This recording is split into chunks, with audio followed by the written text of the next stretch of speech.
So today, since we are in the month of Elul, and soon it's going to be Rosh Hashanah, together with Rosh Hashanah, Jewish people had adopted this custom of making resolutions. And it's a new year, it's a new beginning, and so on and so forth. So I want to call this talk Diet and Teshuvah, and why do I fail both? How's that? Good? Alright, let's go on. Anyway, question is, how do we do this switch in our life? We know we need to do this, we need to do that. How do we do that switch in our lives from one way of life to the other way of life? How do we do that without feeling all the time the internal struggle between our desires, our needs, our wants that goes into our mind? How do we do that? So imagine you were prisoners in a cell, in a prison cell. And in the prison cell one day comes a doctor into your cell to check you up. He checks this, checks that. And after a while he says to you, what are you doing here? What are you doing here in this cell, in this jail? This place is dirty.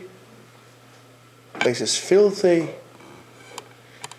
You might get some disease, some infection, bacteria are here all over the place. Look at those cockroaches around here. I mean, why don't you go home to your family that loves you, that misses you so much, and waits for you at home?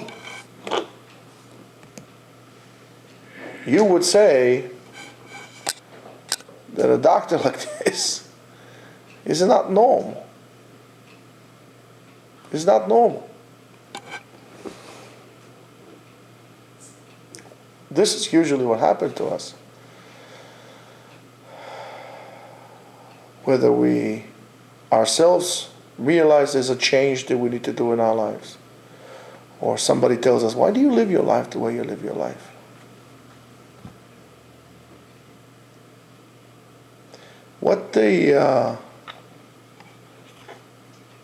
What I'm trying to tell you, this is how many times we sound to people that we want to give them musar, that we want to give them.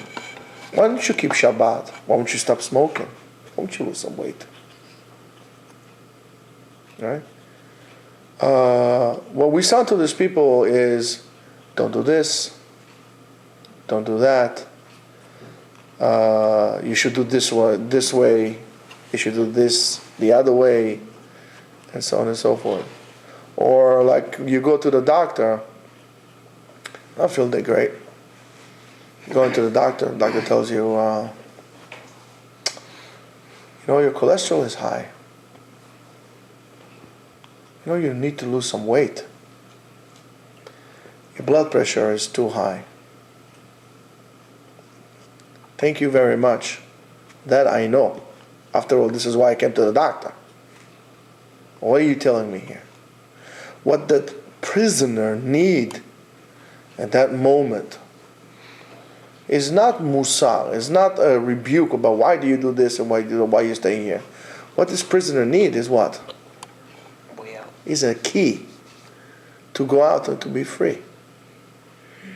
Take this analogy of a jail and now put yourself inside into whatever it is that you do, whatever you said to yourself, I'll do this, I'll do that. Or people that you know that are so wrapped up with their way of life that it's like a jail. And regardless what you're going to tell them, they're not going to come out. People who are not Torah observant sometimes think that to become a observant person is something that is difficult. It's a difficult thing. Many times people become choser b'teshuvah But then just like any other diet, they start, and then they stop it. Question is why? You're given the best diet of their lives, right? Tell them, you should eat like the Rambam, you should eat like this, you should do, I don't know, South Beach diet, Parkinson diet, I don't know, whatever diets you got there, today, whatever is out there. Okinawan diet, Today I heard that they have some kind of a diet, like caveman diet, something like this. All they eat is meat and protein. It's ridiculous. Yeah, that's... we need to understand that regardless of the diet, so-called, that you get, there is a psychological aspect and there is a spiritual aspect that most of the time we ignore, and sometimes we simply forget it exists. The psychological aspect of the diet. Inside of us, we need to realize that there is a little switch that you need to turn. It just goes like this. Switch. Question is, why don't we do that switch? What's going on there? So I need to explain it to you, and I'll try to do it as the best of my ability, as clear as I can, Be'ezrat Hashem. Many times when we make this kind of a change or that kind of a change, any kind of change in our lives, whether I'm changing my diet, whether I'm changing a habit, like smoking, drinking, overeating, I'm changing a habit of whatever it is, well, they all do. We usually create a state of fear. We're afraid. Or we're approaching that from a negative point of view.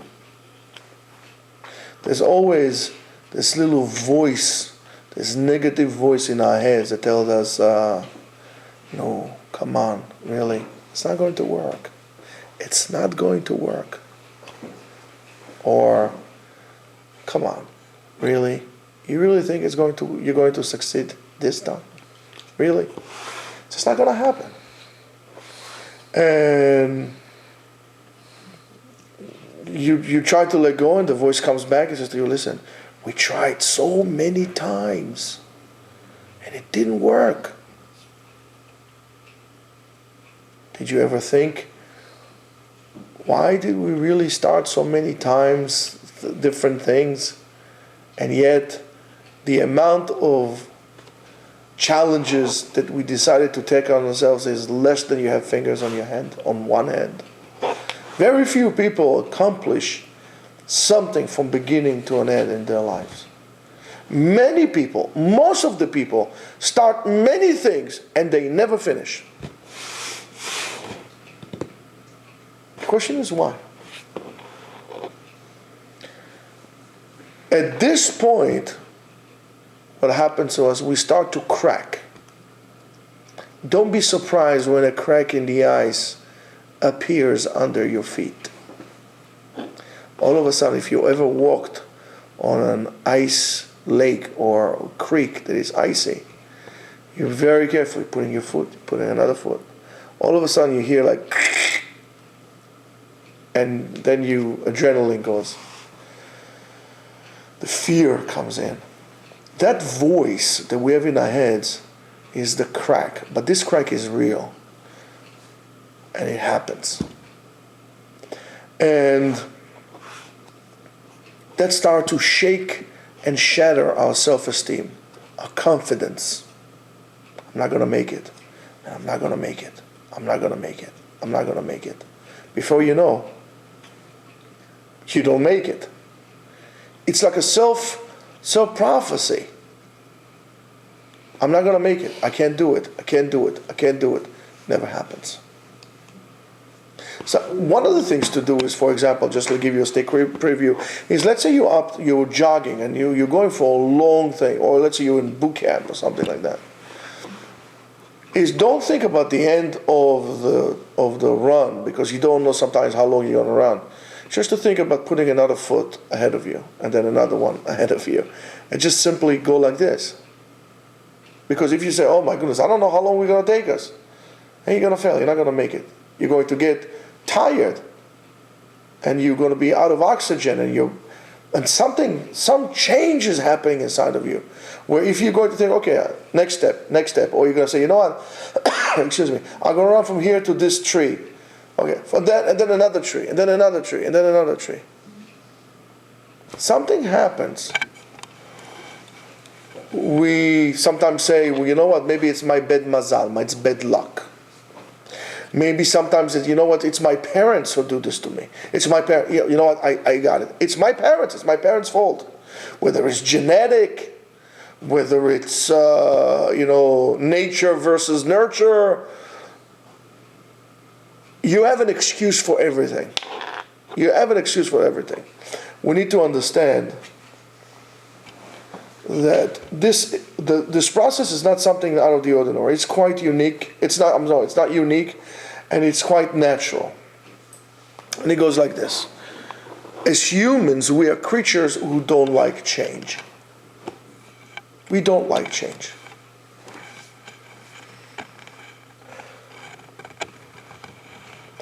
And maybe it has to do with our DNA, or something that has to do with our survival.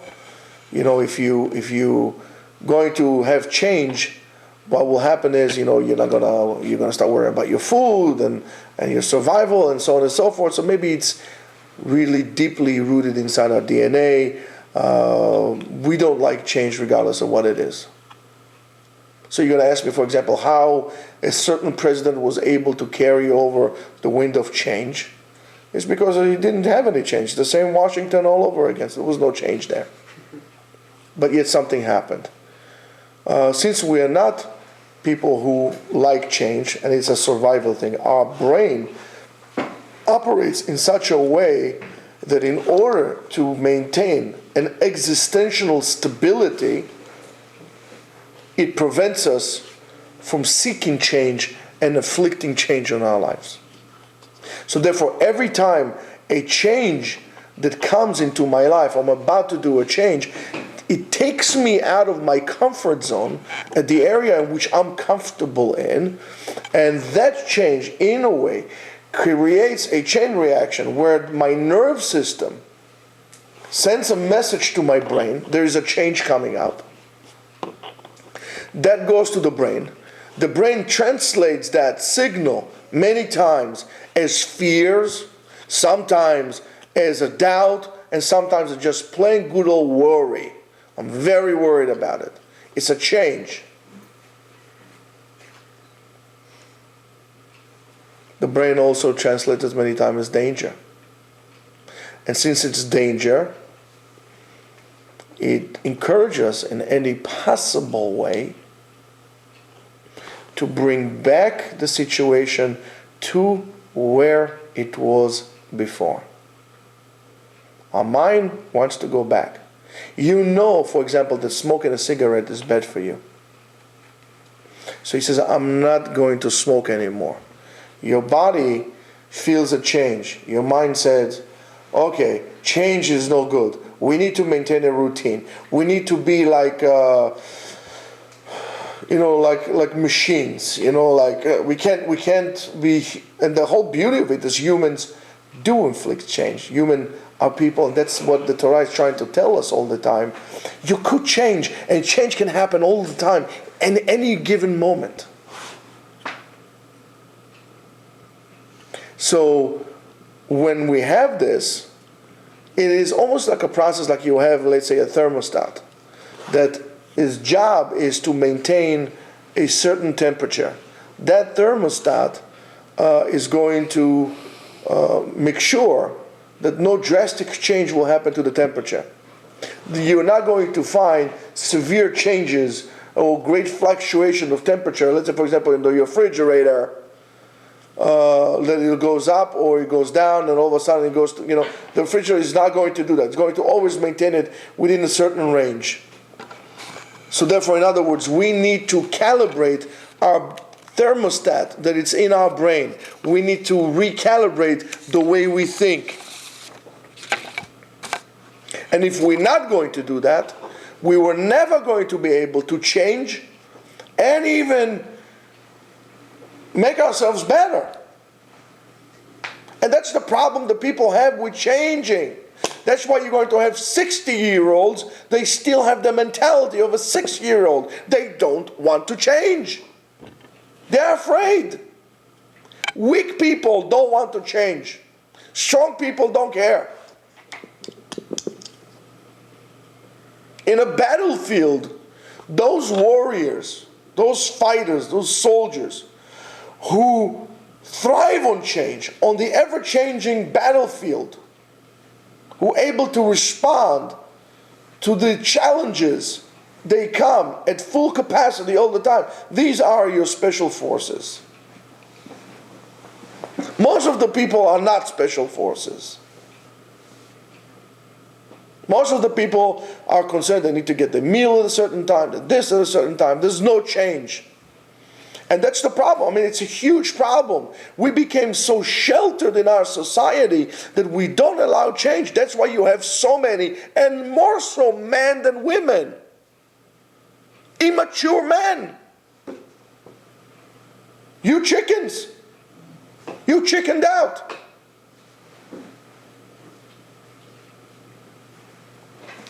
Sorry to say it to you guys, but somebody's going to bring it home. That's why you still play those games that you played when you were, I don't know, Nintendo age, Mario, Super Mario. You're still in your mind playing those games. You still want to go back to the time that you were 15 years old, 16 years old at best. Some of you probably would still like to go to like 3 years old before they had to be sent to kindergarten to still be around mommy's apron. It's time to grow. You're changing all the time. And you look at yourself in the mirror, and that's not the person I know. That's not me. You can take the fact that you're an old man, or you're going older. You think you're young. All of a sudden you see a little, Montego Bay right here going around you. And there's some white here, and there's a little gut, and you don't see it. You just don't see it. Because you're afraid from what is happening there. So what you're going to do, you're going to be crazy. And you're going to get yourself, when you're 50 years old, a 21-year-old girl, because you can fathom the idea that you're an old man. What's wrong with you? You're afraid. And you can't change. And it's the same thing over and over and over and over again.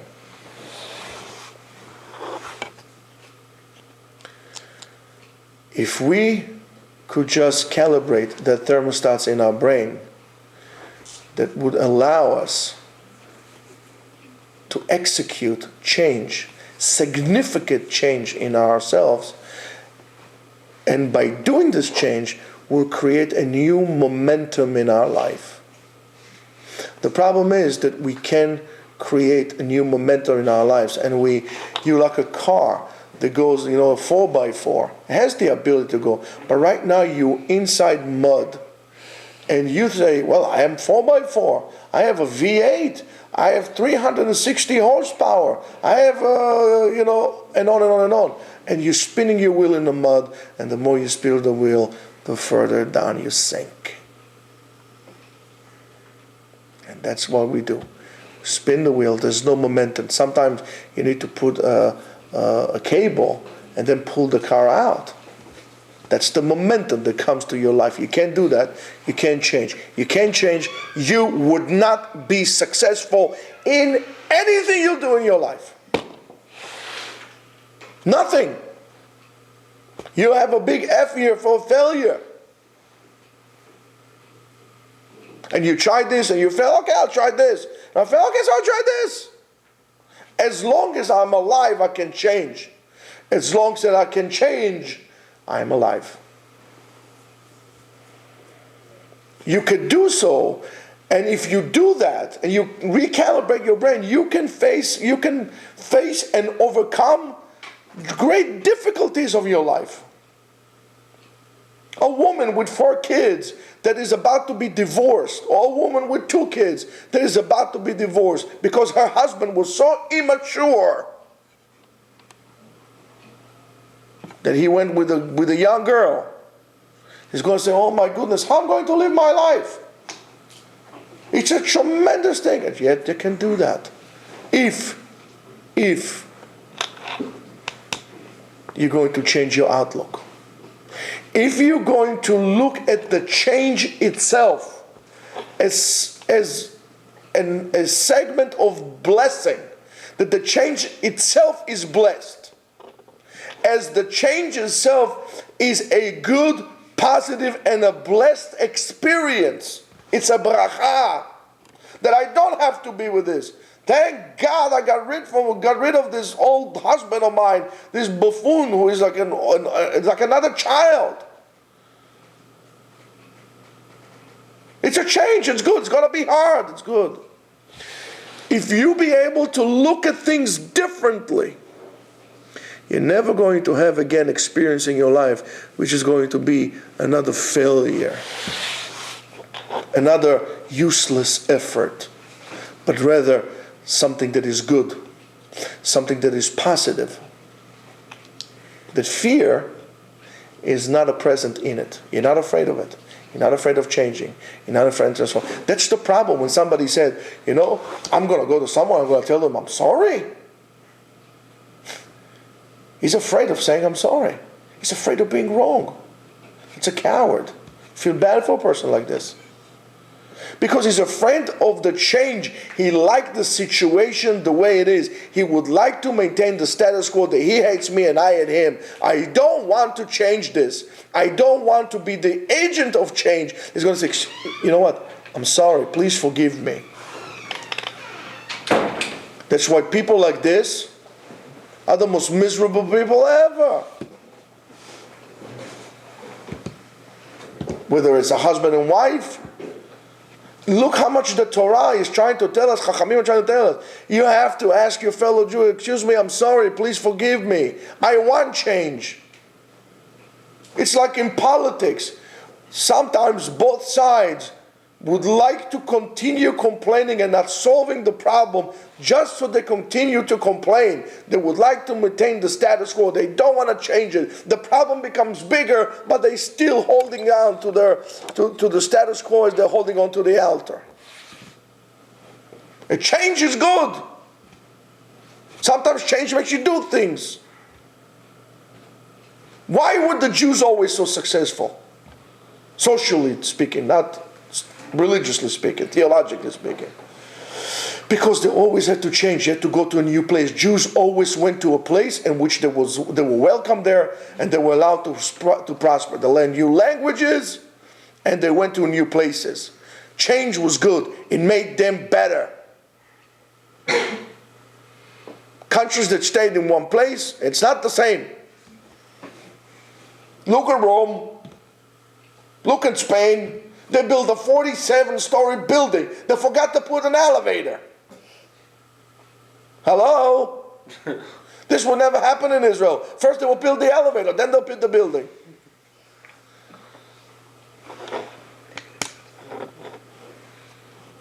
In such a way, if we're going to look at change, it's a good thing. You know what? It happens. Let's try to make the best out of it. Let's say you got fired from your job. You're going to sit there and feel miserable to yourself. Let's say you got fired because you couldn't get up on time. Right? So what are you going to do now that you're fired? You're going to sleep more because you're a little dumbbell. You're not going to say, you know what, let me change this. What time I was supposed to get up? 6? Good, I'm getting up at 5 now. It's good. It's a good thing happened. Now you're going to force me to do things the right way. You sit there and you worry about yourself. You feel bad for yourself. And then you become in love with feeling bad. You fall in love with being the victim. Not realizing that this is a good thing to happen to you. Now you can change things.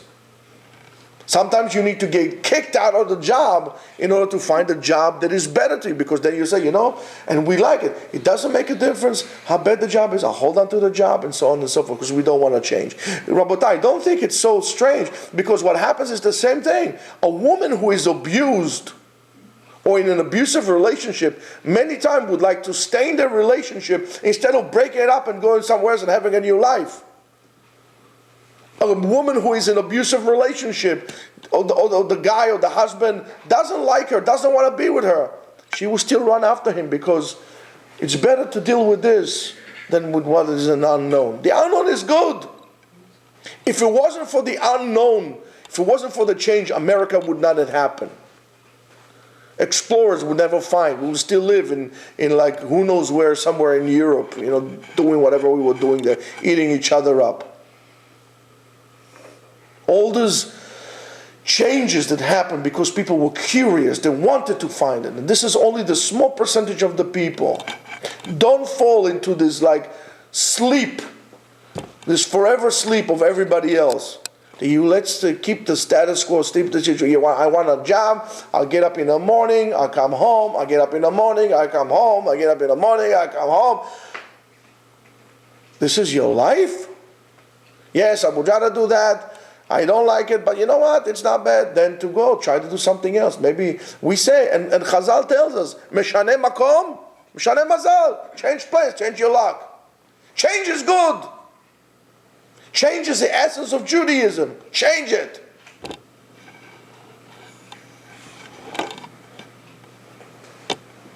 So, in such a way, our subconscious will be trained to accept change in a new situation as a wanted state, not the unwanted. You would like to change. You will strive for change. The key is to feel satisfied. The key is to feel the doubt, to be aware of it, to acknowledge the doubt. I don't know what's going to happen. I know that it might be hard, I might fail, and yet still to go about doing the process from beginning to an end. If I would tell any of you now, how old are you? Most of you? 20s, right? I'll offer you a job now, and I will outline to you your progress in this job, where you're going to be sheltered. You don't have to worry about going to look for a job and this. You're going to be doing X.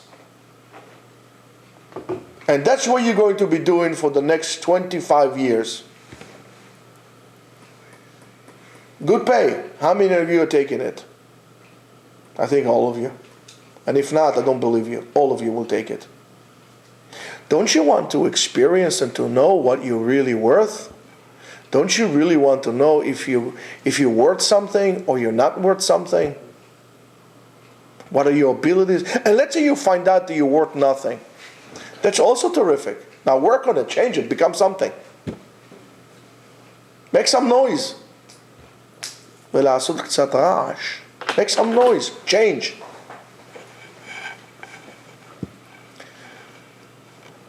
This need to be understood. We need to understand that this is not a decision of going to the gym, or okay, tomorrow we're going to start going to the gym, we're going to start lifting up, or New Year resolution that we make.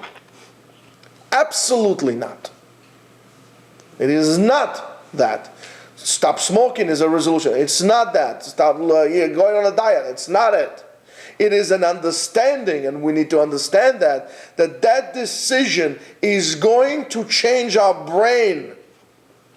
It is going to change how our brain works and operates. How do we make decisions, and even how we experience experiences. Something can happen to you. It all depends on how you going to translate that experience. How does your brain transmit that into you and process the information? Somebody can touch you, you can call it love. Somebody can touch you, you can call it predator.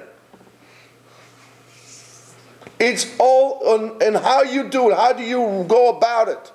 So whatever it is that you're experiencing, you have to start becoming positive. Say, this is good. There's no guarantee that I would succeed, but I'm alive to change it. And I can still go about it.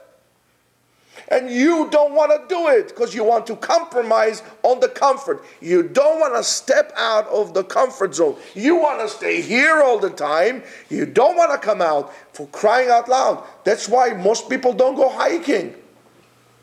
God forbid, they might see there's something different out there, better out there. What would you rather see? Manhattan skyline or Newark skyline? Or you want to see the Rocky Mountains or the Grand Tetons in Wyoming? You probably don't even know what I'm talking about. And that is sad.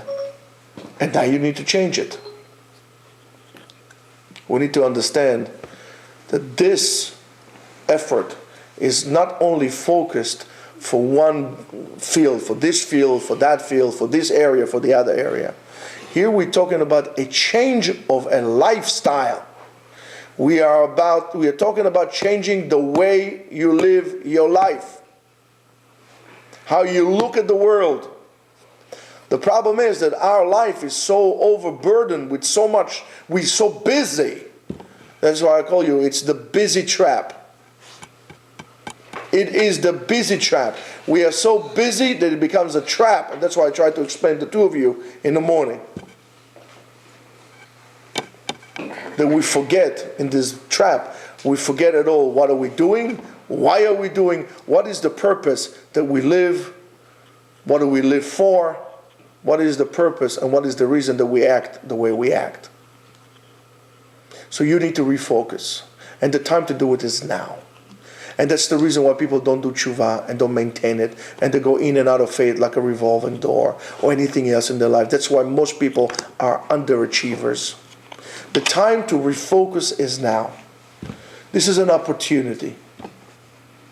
And the way to do it is to come closer to Hashem. And to realize that you need to change your way of life. And the way to change your life is not, okay, I need to keep Shabbat, so I'll do it slowly. I'll do it gradually. I'll start with keeping 1 hour Shabbat a week. And then, eventually, after 24, months or 24 years or for 24 whatever, I'll keep a whole entire Shabbat. Actually, it's 25 hours, but never mind. It doesn't work like this. A change is a switch. That's the problem when you go on vacation. You don't go on vacation because you can't do the switch. When we were in the Air Force, I used to go with my friend. We used to go down to our apartment because we had an apartment from the Air Force. Both him, Moshe, and I used to sit like this on the bus. We used to go to each other, switch. And we literally, we don't want to talk about the Air Force. We don't want to talk about officers and gentlemen and nothing. We're going home now. And that's why on Shabbat tells you, listen, don't think about it. Don't talk about this thing. Do the switch. It's a change now. And that's the problem that people have with Shabbat. Because they can't shift from the 6 days of the week into the spiritual concept of Shabbat. That's why people resent it. And so on and so forth, anything else. Rabotai. This is a lesson on how to be successful. Do that. Internalize it. Practice it. Change it, you'll be successful. You're up to a wonderful journey of your life. You're going to keep on paddling into your own little swamp. Have a great day.